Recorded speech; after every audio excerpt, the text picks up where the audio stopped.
Bulletin का आगाज करते हैं आवाम के लिए बड़ी अच्छी खबर से। जी हाँ, ये ईद का तोहफा है। कुर्बानी करें, घूमें फिरे, इंजॉय करें। वफाकी हुकूमत ने ईद उल अजहा के लिए 5 छुट्टियों का ऐलान कर दिया। जी हाँ, वजीर आजम शहबाज शरीफ ने 8 से 12 जुलाई तक छुट्टियों की मंजूरी दे दी है। मजीद जानते हैं समा के नुमाइंदे उस्मान खान से। उस्मान, बताइएगा, बड़ी अच्छी खबर आ गई है तो आवाम के लिए। जी बिल्कुल, सेक्रेटरी काबीना डिवीजन की जानिब से जो ईद की छुट्टियों की समरी वज़ीर-ए-आज़म को इरसाल की गई थी, उसमें तजवीज़ किया गया था कि 10 से 12 जुलाई को यानी इतवार से मंगल तक जो है वो छुट्टियां कर दी जाएं। और इस हवाले से जो है वो बताया गया कि वज़ीर-ए-आज़म हाउस की जानिब से जुमे की छुट्टी देने पर भी गौर किया और वज़ीर-ए-आज़म को जो समरी भेजी गई थी वो वज़ीर-ए-आज़म ने देखी और उसके बाद इस समरी को जो है उसमें तब्दीली की गई है। और अब वज़ीर-ए-आज़म की हिदायत पर जुमे से लेकर मंगल तक यानी 5 छुट्टियां जो हैं वो वफाकी हुकूमत की जानिब से ईद उल अज़हा पर देने की मंजूरी दे दी गई है। अब वज़ीर-ए-आज़म की मंजूरी के बाद पूरे मुल्क में ईद उल अज़हा की छुट्टियां जो हैं वो 8 जुलाई से 12 जुलाई तक होंगी, यानी जुमे से लेकर मंगल तक जो है वो ईद की छुट्टियां होंगी और बुध के रोज जो है वो नया वर्किंग डे स्टार्ट हो जाएगा। तो बाकायदा तौर पर अब वज़ीर-ए-आज़म हाउस की जानिब से मंजूरी के बाद इसका जो नोटिफिकेशन है वो भी जारी कर दिया गया है और बाकायदा तौर पर एक और नोटिफिकेशन जो है वज़ारत दाखिला की जानिब से भी जारी किया जाएगा, जिसमें यह हिदायत की गई है कि अब ईद उल अज़हा की 8 से लेकर 12 जुलाई तक होंगी। ठीक, बहुत शुक्रिया आपका तफसीलात के लिए उस्मान खान। और बात करेंगे गद्दारी के झूठे बयानिए के पीछे छुपी असल साजिश बेनकाब हो गई है। इमरान खान की अहलिया बुशरा बीबी की पीटीआई सोशल मीडिया टीम के हेड अरसलान खालिद को दी जाने वाली डिक्टेशन पर मबनी मुबैना ऑडियो सामने आ गई है। ऑडियो में बुशरा बीबी अरसलान खालिद को ट्विटर पर चलाए जाने वाले ट्रेंड से मुतालिक हिदायत देती सुनाई दे रही हैं। बुशरा बीबी ने कहा, फराह खान पर बहुत गंद उछाला जाएगा, अलीम खान और दीगर लोग उनसे मुतालिक बात करेंगे। जो लोग भी इस मामले पर बात करें उन्हें गद्दारी से लिंक कर दें। दोनों के दरमियान मजीद क्या गुफ्तगू हुई आपको दिखा देते हैं इस रिपोर्ट में। जी आपका कल बिल्कुल जो मैंने खान साहब ने आपको कहा था ना कि गद्दारी का वो जो आपने हैशटैग करके करना है, गद्दारी का हैशटैग चलाओ, लोगों को गद्दार बताओ, बस हमें मजलूम बनाओ। ये जैसे अलीम खान है, ऐसे कितने भी लोग हैं जो बहुत आके मेरे खान साहब के हवाले से बोलेंगे। ठीक है, लीजिए, गद्दारी के बयानिए से हवा निकल गई, झूठे बयानिए का पर्दा चाक हुआ तो इमरान खान की अहलिया बुशरा बीबी मुलविस निकली। इन सबको लिंक कर देना है गद्दारी के साथ। ओके जी, ठीक है, ब्रांड है, ठीक है, ठीक है जी। ये जो अलीम खान है, ये जो सब बोलेंगे ना, ये सारी एक प्लानिंग के तहत है। इमरान खान की अहलिया बुशरा बीबी पीटीआई का सोशल मीडिया संभालने वाले अरसलान खालिद को हिदायत देती सुनी जा सकती हैं। तो आपने इनको लिंक कर देना है गद्दारी के साथ। सिर्फ यही नहीं बल्कि फराह खान के दिफा में क्या करना है बुशरा बीबी ये सबक भी पढ़ा रही हैं। दूसरा मैंने आपको कहना था, मुझे और जो वो फराह है ना उसके बारे में बहुत इन्होंने गंद उड़ाना है। उस पे भी आप उसको भी आपने लिंक कर देना है कि हमें पता है कि ये गद्दार कौन कर रहा है। सोशल मीडिया पर क्या चलाना है, किस तरह चलाना है, किसको क्या बताना है, सारी डोरें इमरान खान की अहलिया बुशरा बीबी हिलाती रहीं। मुस्लिम लीग नून के रहनुमा मलिक अहमद खान कहते हैं, घरेलू खातून कहलाने वाली का सियासी किरदार सामने आ गया। कहती हैं अलीम खान और दीगर अपोजिशन पार्टीज को गद्दारी के साथ लिंक करें। अगर ये घरेलू खातून ना होती तो शायद एटम बम चला देती। इमरान खान ने बैरून मुल्क से मिलने वाले तहाइफ हड़प करके अहलिया और दीगर रिश्तेदारों में तकसीम किए। इमरान खान ने बैरूनी साजिश का नाम लेकर अंदरूनी साजिश की। वो जिनके मुतल्लिक दावा था कि वो खातून खाना हैं, उनकी बात ना की जाए। एक घरेलू खातून हैं और जब कंपैरिजन ड्रॉ किया जाता था उनका मरियम नवाज साहिबा के साथ या फरियाल तालपुर साहिबा के साथ कि जब कोई बात होती तो ये कहा जाना कि जी बिल्कुल बिल्कुल ऐसा ना करें। चीखने चलाने वाला ब्रिगेड था, वो आके बैठ जाता था कि घरेलू खातून पे बात कर रहे हैं, घरेलू खातून पे बात कर रहे हैं। अभी तो वो घरेलू खातून है तो अभी तो सिर्फ साजिश का बयानिया दागा है। अगर वो पॉलिटिकल होती मुझे खदशा है कि वो एटम बम चलाती, वो एटम बम चलाती, वो एटम बम चलाती। सबको लिंक कर देना है गद्दारी के साथ, गद्दारी के साथ, गद्दारी के साथ। सो मीनिंग बाय इस पूरी टेप से 3 चीजें आपके सामने, एक गद्दारी, एक सोशल मीडिया पे इसको ट्रेंड बना देना और जो कोई भी बात करे चाहे वो अलीम खान करे या ऑपोजिशन की जो इस वक्त की पार्टी, उन सबको आपने गद्दार टैग कर देना, बैरूनी साजिश का नाम देकर असल में एक अंदरूनी साजिश की। और ये तोशा खान जो है, जो तोशे में आया उसको उठा के अपने घर ले गए, कुछ अपनी एहलिया जोजा मोहतरमा को दे दिया, कुछ अपने बाकी अजीजों कारब में बांटा, वो तकसीम करके। आज खान साहब, पाकिस्तान को खतरा बैरूनी साजिश से नहीं है, अंदरूनी साजिश से। लूट के खा गए पाकिस्तान, बुशरा गोगी और कप्तान। वजीर दाखिला पंजाब अता तारिर ने मलिक अहमद खान के हमरा प्रेस कॉन्फ्रेंस की। बताया कि फराह खान ने 60 करोड़ का 10 एकड़ का प्लॉट 8 करोड़ 30 लाख में अलॉट करवाया। जो 2 अफराद गिरफ्तार किए गए वो बिल्कुल क्लियर हैं कि करप्शन हुई है। इमरान खान की जब करप्शन पकड़ी जाती है तो इदारों पर हमले कर देते हैं। अता तारिर ने मुतालबा किया कि फराह खान को पाकिस्तान वापस लाया जाए। उन्होंने फराह खान के रेड वारंट का भी ऐलान किया। के खा गए पाकिस्तान, बुशरा गोगी और कप्तान जो है, ये जो करोड़ों अरबों रुपया कमाया है, ये कैसे कमाया है? फराह गोगी साहिबा ने 10 एकड़ का इंडस्ट्रियल प्लॉट जिसकी कीमत मार्केट में 60 करोड़ रुपए है, वो 8 करोड़ 30 लाख में अलॉट करवाया। ये प्लॉट हासिल करने के लिए कानूनी तौर पे उस कंपनी का कैपिटल 2 अरब होना चाहिए। एहसन जमील गुज्जर साहब ने जाली बैंक गारंटी दे के ये प्लॉट अलॉट करवाया है। जो 2 लोग गिरफ्तार किए हैं, ये ओपन एंड शट केस है। हमने जो बंदे गिरफ्तार किए हैं, राना यूसुफ और मकसूद अहमद, वो बिल्कुल क्लियर है इस मामले में कि ये गैर कानूनी तौर पर अलॉटमेंट हुई। आपको बाजवा साहब ने कहा था करप्शन करें, आपकी जब करप्शन सामने आती है तो आप फौज पे हमले शुरू कर देते हैं। ये अपनी करप्शन छुपाने के लिए जो इदारों पे हमला है, ये एक कबीह और मकरूह हरकत है।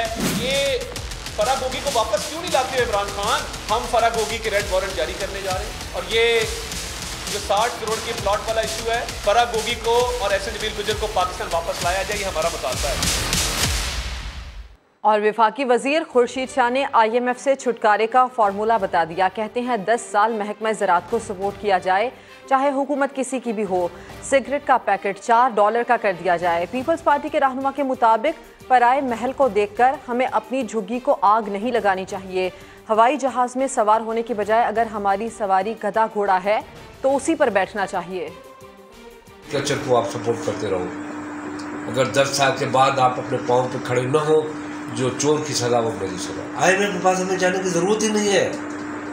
आप यूरिया की कीमत 3000 कर दो, किसान देने के लिए तैयार है, मगर उसकी आउटपुट को आप कॉटन को 8000 कर दो, गंदम को 3000 कर दो, सरसों को आप 6-7 हज़ार कर दो, $4 का एक पैकेट कर दो।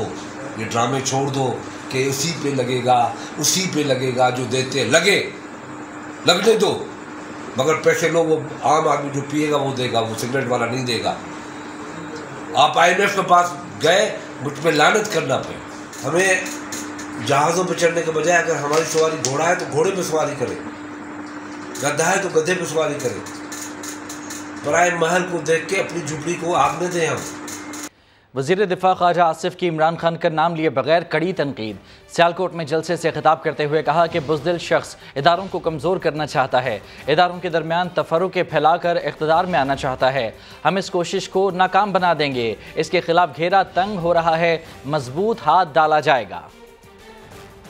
उसने चेहरे पे एक ईमानदारी का जो है एक नकाब पहना हुआ था, वो नकाब जो है तार तार हो रहा है। शख्स का एजेंडा कोई और है। हिंदुस्तान का एजेंडा जो है इस वक्त जो है इमरान खान पूरा कर रहा है। एक अदारा है जो हमारी दिफा का ज़ामिन है, उस पर भी अटैक करता है, रोजाना अटैक करता है, उसमें भी तफरका डाल रहा है। इंशाअल्लाह ताला ये शख्स जो है कानून का दायरा जो है इसके इर्द गिर्द तंग हो रहा है। ऐसी इंक्वायरियां इस वक्त जारी हैं, इसको जब हाथ डाला जाएगा, मजबूत हाथ डाला जाएगा। अब आपको ये बताएं कि नून लीग की नायब सदर मरियम नवाज ने ज़िमनी इंतखाबात के लिए मुहिम शुरू कर दी है। मरियम नवाज ने गुज़श्ता रोज़ PP 167 में अवामी इज्तिमा से पुरजोश खिताब किया।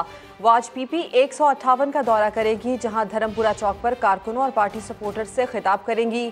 मरियम नवाज कल PP 170 में भी अवामी इज्तिमा से खिताब करेंगी।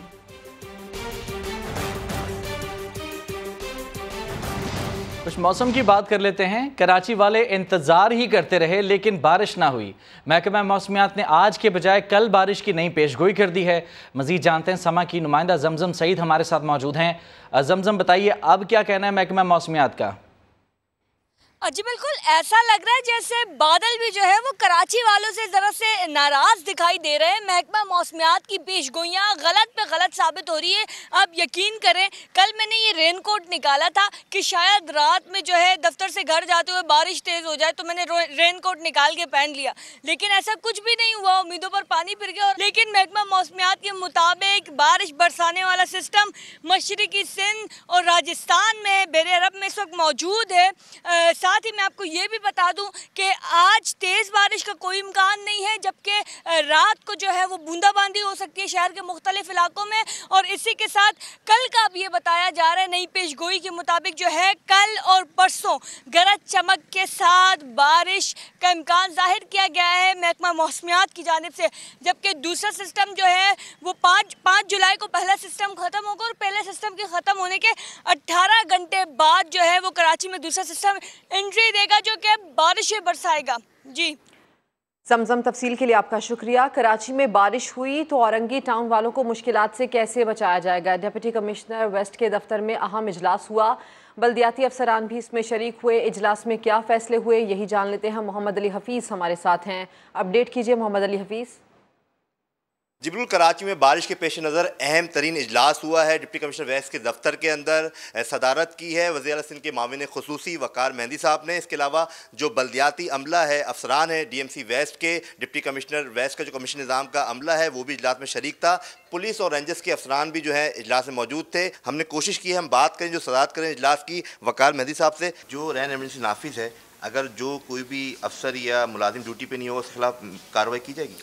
जी, आपको मालूम है कि रेन इमरजेंसी में तमाम लोगों की, स्टाफ की जो कि इमरजेंसी के हवाले से महकमों में काम करते हैं, उनके अफसरान और अमले की छुट्टियां जो है वो मंसूख कर दी गई हैं और उनको कहा गया है कि वो हमा वक्त जो है 24/7 जो है वो अपनी ड्यूटियों पे हाजिर रहें, मुतारिक रहें, क्योंकि अगर किसी ने भी इसमें कोताही बरती, किसी भी चाहे अफसर हो या मुलाजिम हो, तो उसके खिलाफ हम सख्त कार्रवाई करेंगे। जी बिल्कुल, आपने देखा इजलास के अंदर अहम तरीन फैसले किए गए हैं, खासतौर पे बल्दियाती मुलाजमीन अफसरान के बारे में। जो रैन एमरजेंसी की ड्यूटी पे नहीं होगा उसके खिलाफ जो है वो सख्त कार्रवाई की जाएगी। इनका कहना है कि छोटे जो नाले हैं डिस्ट्रिक्ट वेस्ट के अंदर उनकी सफाई कर ली गई। कोशिश यही होगी कि औरंगी टाउन वालों को बरसात अगर हो गई तो मुश्किलात ना आए। जी ठीक, तफसीलात के लिए आपका शुक्रिया अली हफीज़। आगे बढ़ते हैं। मुल्क के सबसे बड़े शहर कराची में तूफ़ानी बारिशों के पेश नज़र शहरी सैलाब का खतरा है। PTI के रुकन असम्बली खुर्रम शेर जमान ने नहर क़याम की वीडियो वायरल कर दी। कहते हैं नहर क़याम की तरह शहर के तमाम बरसाती नालों की हालत अबतर है। खुर्रम शेर जमान के मुताबिक नालों की सफाई के नाम पर सिंध हुकूमत ने माल जमा किया। पूरे कराची के अंदर बारिश की पेशगोई की है कि तूफ़ानी बारिश होगी और पूरे शहर के अंदर अर्बन फ्लडिंग का खतरा भी है। मैं इस वक्त यहाँ पे नहर ख़याम पे खड़ा हूँ और नहर ख़याम एक बहुत बड़ा नाला है, बरसाती नाला, जो कि शहर भर की बारिश के पानी को यहाँ से बाहर निकालता है। इस वक्त नहर ख़याम के हालात क्या हो रहे हैं, ये सिर्फ ये नहर ख़याम नहीं, इसके अलावा पूरे कराची के जितने भी बरसाती नाले हैं, तमाम बरसाती नालों के यही हालात हैं। पाकिस्तान पीपल्स पार्टी की सिंध हुकूमत ने सिर्फ माल बनाया है, सिर्फ पैसा जमा किया, पैसा इकट्ठा किया है। हुकूमत सिंध, मुराद अली शाह मुझे बताएं कि कराची वालों को एक दफ़ा वापस इन्होंने डुबोने की तैयारी कर ली है। बलूचिस्तान में गवादर के रिहायशियों ने अफवाज पाकिस्तान के साथ भरपूर दिन गुजारा। गवादर क्रिकेट स्टेडियम में मुनाक़िद तकरीब में ख़वातीन, बच्चों और बिलखुसूस नौजवानों ने बड़ी तादाद में शिरकत की। प्रोग्राम का मकसद अफवाज पाकिस्तान के मामूल के काम, तरबियती पहलू और दिफाई सलाहियत से अवाम को रोशनास कराना था। इस मौके पर क्रिकेट स्टेडियम को कौमी परचम और रेजिमेंटल रंगों से सजाया गया था। दिन भर जारी रहने वाली सरगर्मी में पाक फौज, बहरिया और पाकिस्तान कोस्ट गार्ड्स की जानिब से स्टॉल्स लगाए गए थे, जिन पर फौजी असलहे और मवासलाती आलात की नुमाइश की गई।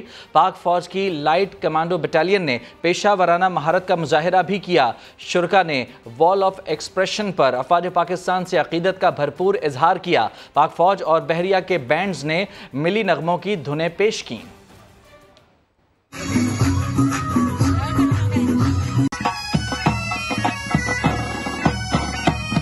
अब आपको ये खबर दें कि इस्लामाबाद एयरपोर्ट से रोड टू मक्का प्रोग्राम के जरिए 17,000 से ज़ायद आज़मीन को पाकिस्तान में ही इमिग्रेशन से फारिग करवाकर हिजाज़ मुक़द्दस रवाना किया गया है।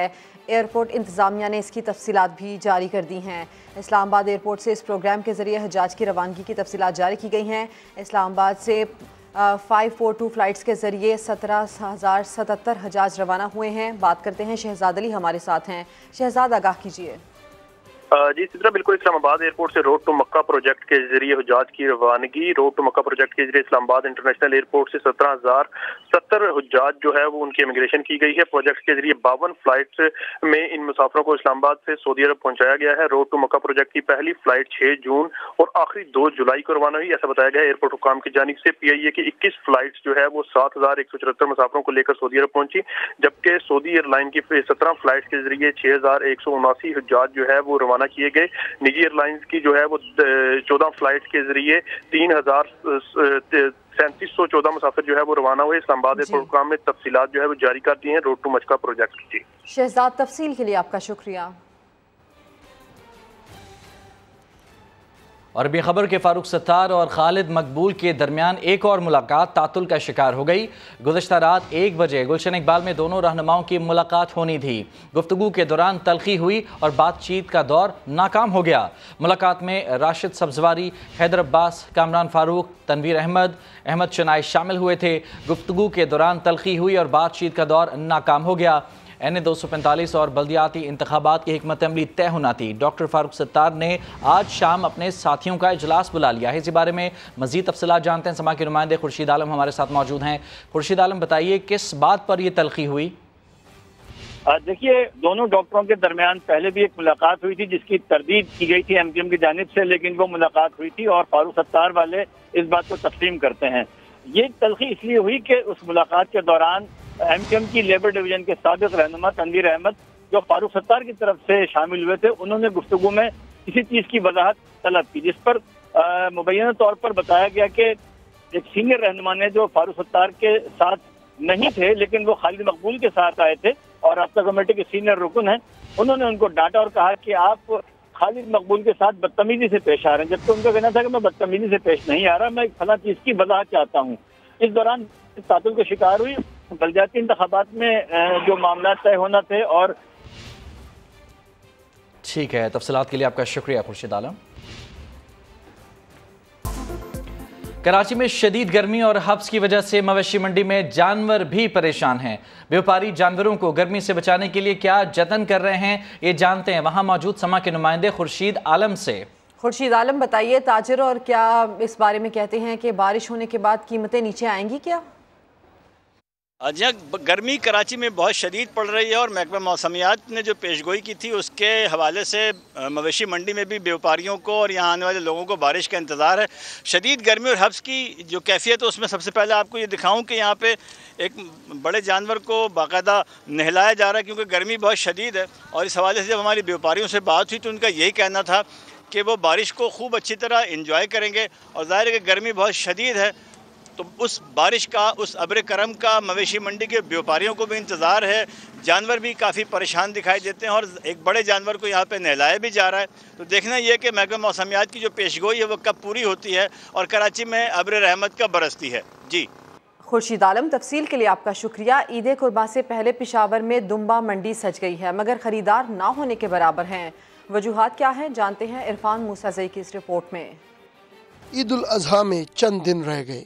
पेशावर के छोटे मवेशियों की मंडी में हजारों की तादाद में जानवर मौजूद, मगर ग्राहक गायब। साहिब सरवत तो मनपसंद जानवर खरीद लेते हैं और दीगर लोग सस्ते जानवर की उम्मीद पर मारे मारे फिर रहे हैं। रेट इतने ज्यादा हैं कि हम कुछ भी नहीं कर सकते। फिर रहे हैं बस, कितने दिनों से फिर रहे हैं। आज यहाँ पर हम इस मंडी में आए हैं, अब जा रहे हैं दूसरी मंडी की तरफ, लेकिन बस से बाहर हो गया है।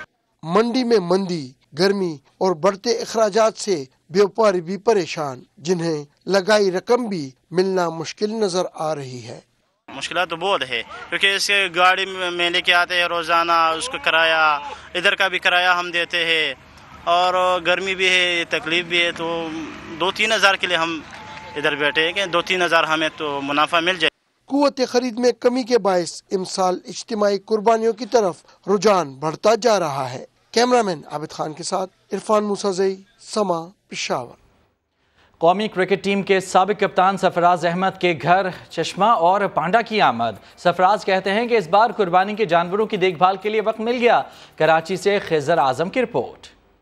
सरफराज अहमद इस बार बहुत खुश हैं। श्रीलंकन टूर अभी कुछ फासले पर है। उन्होंने कुर्बानी के जानवर अपनी निगरानी में घर पर उतरवा लिए।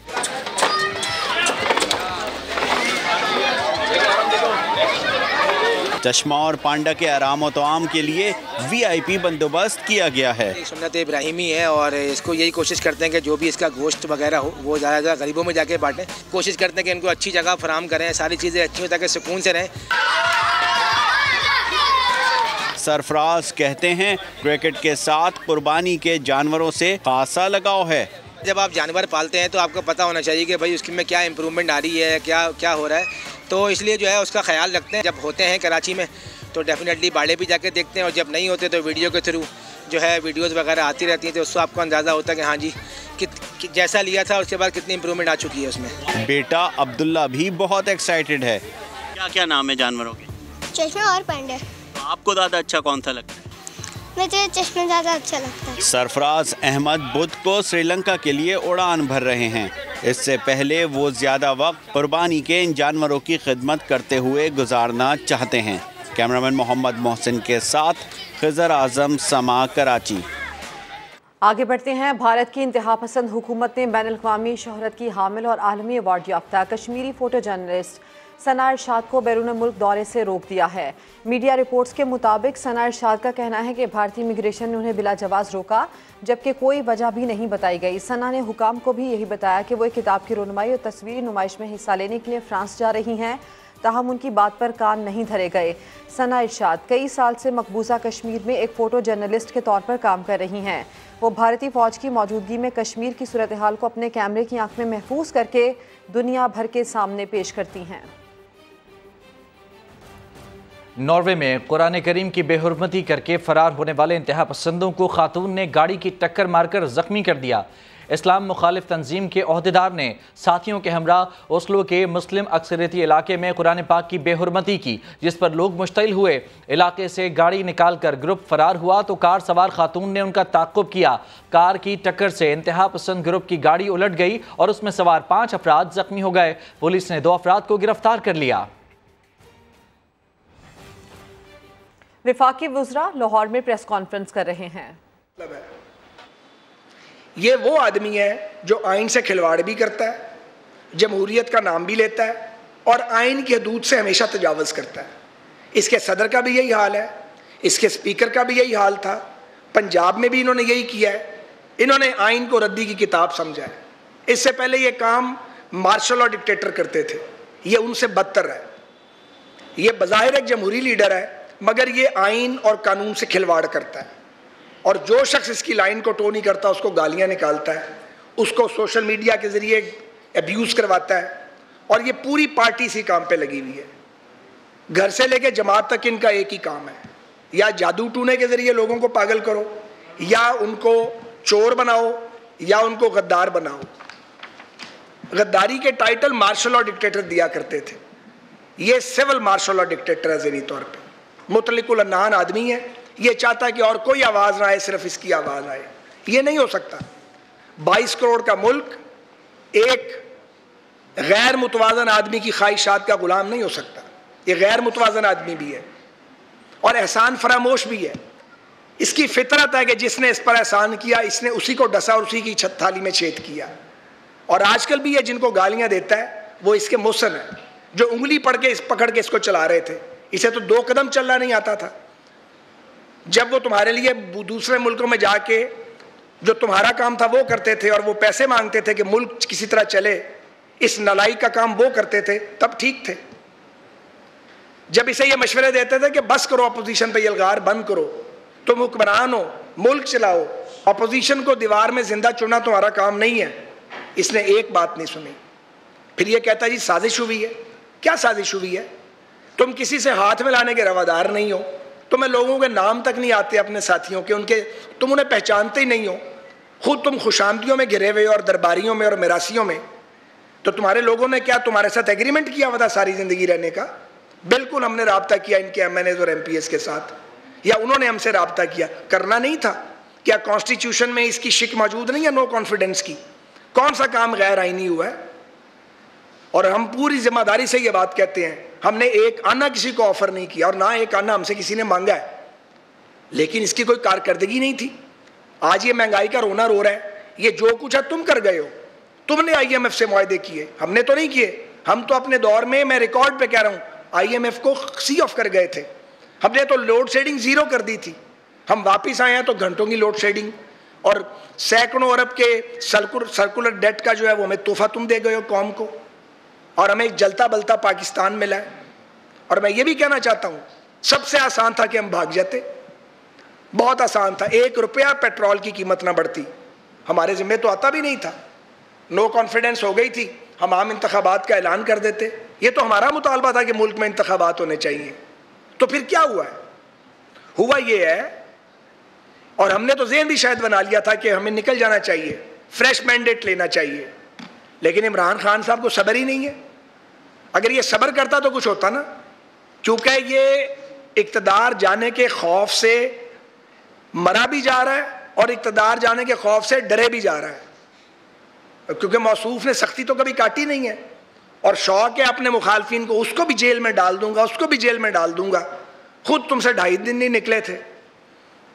तो मामला ये है कि हमारे लिए भागने का रास्ता मौजूद था, लेकिन मुझे यह बताएं, अगर हम भाग जाते और इलेक्शन में चले जाते तो 90 दिन के लिए केयर टेकर आते, उनसे तो दुनिया में किसी ने भी बात नहीं करनी थी। हमारे लिए बात करना मुश्किल हुआ है। हम बात करके कुछ ना कुछ निज़ाम को चला रहे हैं, चलाने की कोशिश कर रहे हैं। केयर टेकर्स के साथ तो IMF और आलमी मालियाती इदारों ने बात भी नहीं करनी थी, तो फिर पाकिस्तान का क्या बनता? सियासत बच जाती, रियासत ना बचती। कोई पॉलिटिकल पार्टी ये बोझ नहीं उठा सकती कि वो महंगाई की कालक अपने मुंह पे मल ले और कालक भी किसी और की हो। और हमने ये बोझ अपने सर पे उठाया है और ये समझता है कि पाकिस्तान के लोग बेवकूफ़ हैं। बेवकूफ़ नहीं है। और तुम्हारे जो पागल किस्म के हामी हैं सोशल मीडिया पे, वही पाकिस्तान नहीं है। पाकिस्तान कोई और है। पाकिस्तान जो है वो और है, सिर्फ ये नहीं है। और लोग जानते हैं कि हक़ाइक़ क्या है। लोगों को पता तुम इस मुल्क के साथ क्या करके गए हो।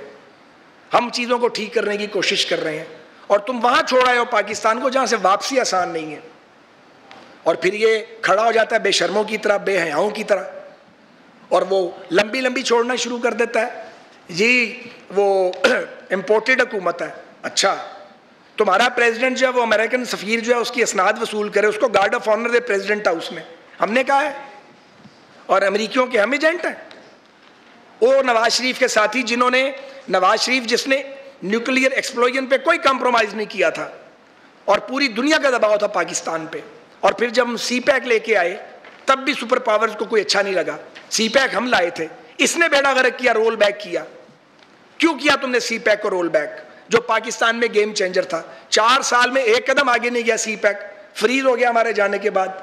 आप ML1 उठा के देख लें, आप सारे रेलवे के बीट रिपोर्टर हैं, कुछ हुआ ML1 पे? इवन वो जो PMU हमने बनाया था वो भी तोड़ गया, अब मैं उसको दोबारा बनाने लगा हूं।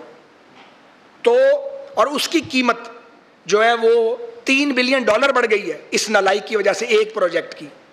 और हमारे पास इक्विटी में डालने के लिए पैसा नहीं है। सच्ची बात ये है। तो ये पाकिस्तान को एक भंवर में फंसा गया है और ख़ुद ये नीरू की तरह बांसुरी बजा रहा है कि ठीक है मुल्क जल रहा है, अब PMLN और पीपल्स पार्टी और जो इत्तेहादी हैं उनके ज़िम्मे डल गया है, मेरा काम है गालियाँ निकालना, और मुल्क जल रहा है और मैंने आग सेंकनी है उसकी। ये आदमी बेहिस आदमी है। तो गुजारिश ये है कि अगर गद्दारी हो रही थी तो तुम तो वजीर आजम थे ना भाई, तो कमीशन बनाते, जुडिशल कमीशन बनाते। तुम्हारे हामी तो हर जगह मौजूद है, बना लेते ना तुम। तो तुमने तो ऐसा कोई काम नहीं किया और तुम ये कोशिश करते रहे कि अदारों की मदाखलत करवाई जाए। तुमने बरमला अदारों को कहा और आज भी कहते हो कि मदाखलत करो। ये उनका काम है कि वो मुल्क में फैसला करेंगे? नहीं, ये अवाम का काम है। ये वोट की ताकत से बदला जाएगा। मगर तुम बरमला कहते हो कि मैं अदारों को कहता हूं कि वो मुल्क में तब्दीली लेके आए। इसका क्या मतलब है? इससे बड़ी कोई गैर आईनी बात हो सकती है? कोई बेहयाई हो सकती है इससे बड़ी? और एक आदमी जो जमहूरियत का चैंपियन बनता है वो डंके की चोट पे आइन तोड़ने की बात करता है। कभी वो अदलिया को आवाज़ें देता है, कभी वो फौज को आवाज़ें देता है। और अदारे जो हैं वो चूंकि आईनी हदूद में काम कर रहे हैं एट लार्ज, तो फिर उनको गालियाँ निकालता है, गालियाँ निकलवाता है उनको। कभी सिपा सालार को टारगेट करता है, कभी पूरी फौज को टारगेट करता है। इसकी जो ज़बान है उसे बंद नहीं हो सकती क्या गालियाँ निकालने से? तुम तनकीद करो अपने सियासी मुखालफिन पर, लेकिन ये जान के ये सारा कुछ करता है ताकि लड़ाई कराई जाए, मुल्क में इंतशार पैदा हो, अदारों से नफरत पैदा हो। तो किसके एजेंडे पे काम कर रहे हो तुम? पूछे इमरान खान से ये किसके एजेंडे पे काम कर रहा है? या ये दीवाना हो गया, बावला हो गया, सूझ कुछ नहीं रहा, या ये इतना मकार आदमी है कि वो समझता है कि मैं साजिश करता जाऊंगा, इतना बोलूंगा कि झूठ पे सच का गुमान होने लगे। पंजाब के साथ तुमने क्या किया? तुम पंजाब को किसके जरिए चला रहे थे, मुल्क के सबसे बड़े सूबे को? वो आज भाग गई है मोहतरमा, वो है ही नहीं मुल्क में मौजूद।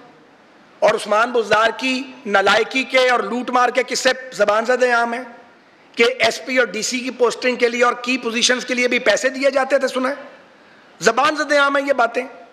लोग सवाल करते हैं जी इनको पकड़ते क्यों नहीं है? इनको पकड़ना हमारा काम नहीं है, हम पीटीआई नहीं है जो पकड़। वफाकी वज़रा इस वक्त लाहौर में प्रेस कॉन्फ्रेंस कर रहे हैं। एक ब्रेक के बाद होंगी हेडलाइंस, देखते रहिए समा।